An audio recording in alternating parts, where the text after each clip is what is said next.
Today, we're diving into Iran's power pyramid, and we're tackling a massive question. What happens when a supreme leader falls? This is a story about how power works, what a revolution creates, and what happens when a 35-year era grinds to a sudden halt. So let's just set the scene. Imagine this. Iran's 86-year-old supreme leader is gone. After 3.5 decades at the absolute peak of power, the world wakes up to this news. And now, everyone, everywhere, is asking the exact same question. What happens now?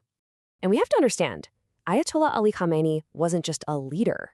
He was only the second person to ever hold this job in the entire history of the Islamic Republic. For a whole generation, he basically was the state.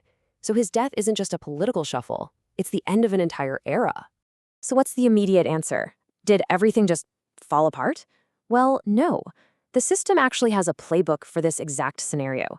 Iran's constitution says a temporary 3-member council steps in to manage things. But, that's just the immediate band-aid.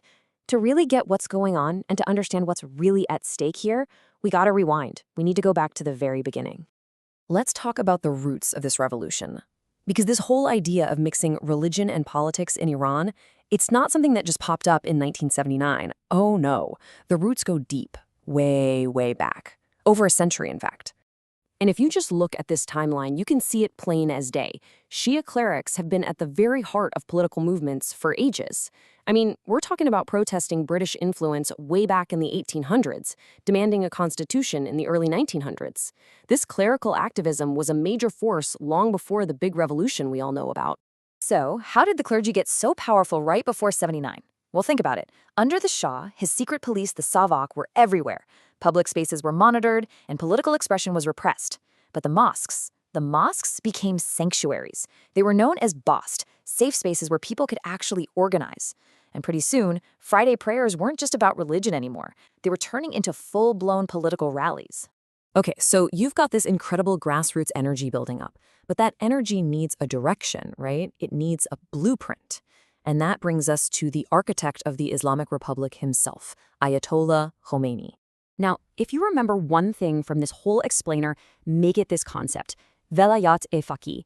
It literally translates to the rule of the jurisprudent. And this isn't just a political term. It is the absolute bedrock of Iran's entire system. It's the core idea that the person in charge of the state should be a top Islamic scholar, a jurist, with a final say on everything, both politics and religion. And Khomeini's argument, which he pushed from exile, was crystal clear. He basically said, an Islamic government is a government of divine law. Therefore, the ruler must be a jurisprudent. It's so direct, but so powerful. This wasn't some dry academic theory. It was a revolutionary rallying cry, and it connected with millions of people. So, of course, after the revolution succeeded, what happened? They took that radical idea and they baked it right into the country's DNA. The 1979 Constitution made it all official, creating the post of the supreme leader and putting this principle of clerical rule at the very, very top of the new government. But then, in 1989, Khomeini died, and the whole system faced its first huge test. This is where Ayatollah Khamenei comes into the picture.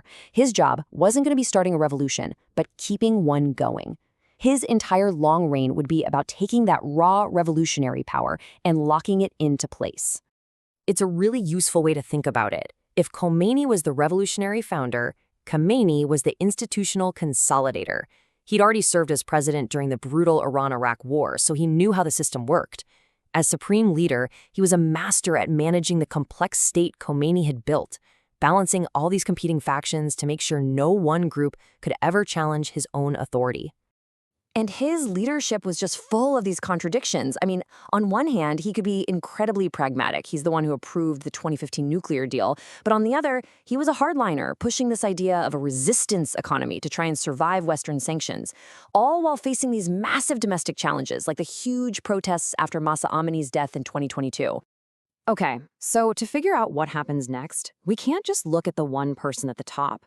We have to look at the institutions underneath him, the pillars that hold up the entire system. So let's break down this power pyramid.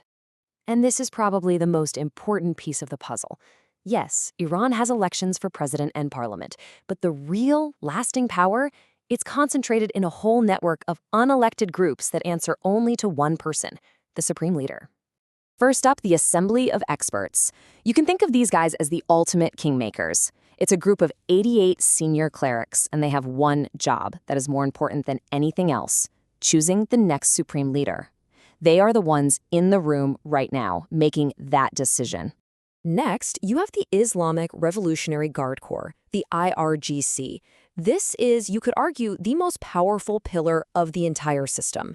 See, the regular army defends Iran's borders. The IRGC's job is to protect the revolution itself, and it answers directly to the supreme leader, with its influence spreading deep into Iran's economy and society. The IRGC basically has two major arms. Internally, you've got the Basaj, a paramilitary force used to suppress dissent and protest on the streets. And then externally, there's the elite Quds force, whose job is to project Iran's power across the Middle East by supporting allied groups. And finally, we have the ultimate gatekeepers, the Guardian Council.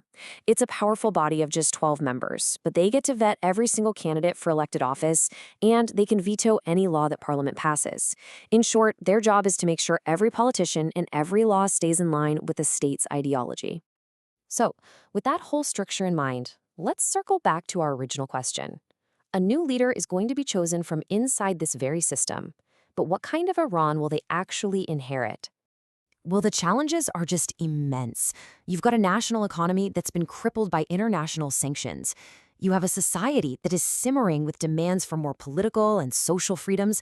And maybe the biggest challenge of all, this huge gap between an aging revolutionary state and a young, connected, and deeply dissatisfied population. So yeah, the Assembly of Experts will appoint a new leader. And the pillars of the system, the IRGC, the Guardian Council, will rally around them. A new leader is coming. But when you look at all this incredible pressure, both from the inside and the outside, the real question isn't just who the next leader will be, it's whether the system itself can survive its own contradictions.